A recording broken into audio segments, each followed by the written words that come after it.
A gente fala agora sobre o crescimento das ocorrências e tentativas de furto de cabos elétricos no Distrito Federal em 2025, um problema que está afetando muita gente. A Neoenergia registra mais de 3 ocorrências por dia.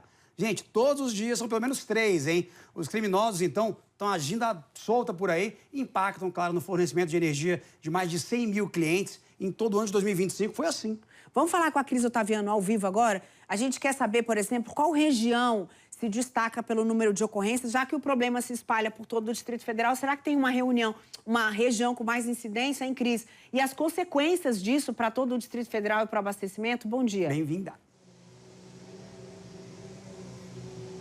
Oi, gente, bom dia para vocês. Uma sexta-feira especial para você que está com a gente aqui no DF no Ar. Vamos começar conversando a respeito desse levantamento feito pela Neoenergia. É um levantamento que eles fazem todos os anos e divulgam para as pessoas saberem o impacto a respeito desse furto de cabos em todas as regiões do Distrito Federal. A gente tem como regiões mais impactadas Plano Piloto e aí uma atenção especial em relação à Asa Norte, Asa Sul e também Águas Claras, que tem tido um grande aumento de furtos e um número relevante. Já é a segunda região aqui do Distrito Federal com o número de furtos acontecendo ali. A gente tem nesse levantamento esse número de 1.108 ocorrências, entre furtos que de fato aconteceram, efetivos, e as tentativas de furto ao longo do ano de 2025. E é isso que, se a gente dividir aí pela quantidade de dias do ano de 2025, dá uma média de 3 casos por dia.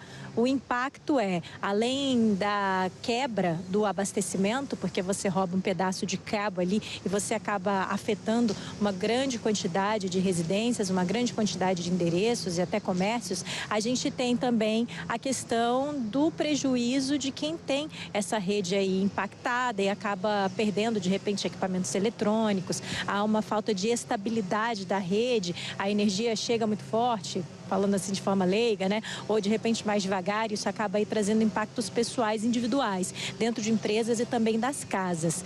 E aí a Neoenergia faz uma comparação em relação ao ano de 2024, porque por esse levantamento de dados aqui, olha, e em número de ocorrências a gente teve 600 ocorrências no Plano Piloto e 100 ocorrências em Águas Claras. Essas ocorrências que aconteceram ao longo de 2025, elas foram em característica que levou ao mesmo valor de prejuízo para a Neoenergia, em torno de R$700 mil.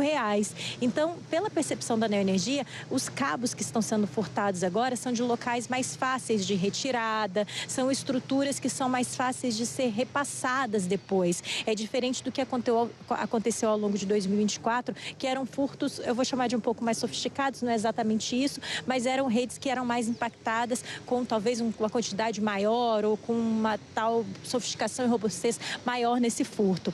E pela percepção e pela vigilância, a Neoenergia entendeu que a gente tem aqui pessoas em perfil de moradores de rua fazendo esses furtos e alguns desses criminosos já fazem o furto com a encomenda dos cabos que estão sendo furtados ali, sendo direcionados para esse comprador. Então, esse é o retrato. Ainda nessa divulgação de dados, a Neoenergia diz que tem trabalhado em conjunto com a Secretaria de Segurança Pública e reforça ali no texto escrito pela companhia que essa é uma questão de segurança pública.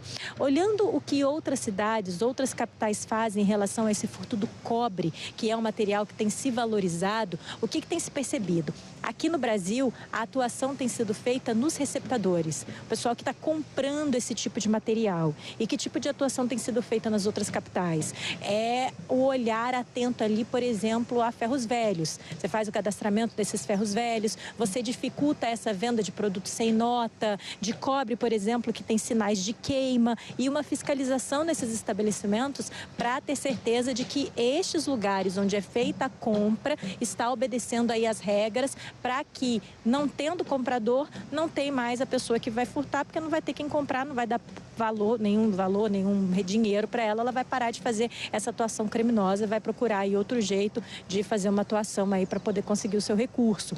E a gente tem fora do Brasil atuações parecidas também, sempre centralizadas nessa questão do furto e em criar legislações e meios dos receptadores terem uma maior dificuldade. No Japão, por exemplo, criou-se meios de usar outros tipos de metais, isso aí implica em mudança de estrutura, né? Da estrutura da malha, principalmente nos trens. Isso é o que acontece muito, por exemplo, na Europa.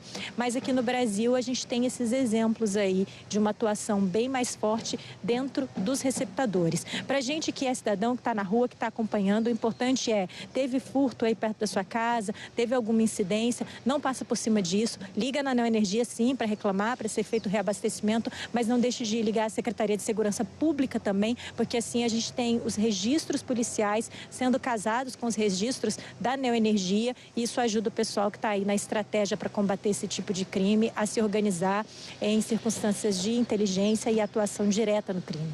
Obrigada, Cris. Obrigado, Olha a Cris. importância desse estudo, né? Para poder seguir toda a linha e trazer estratégias de recuperação.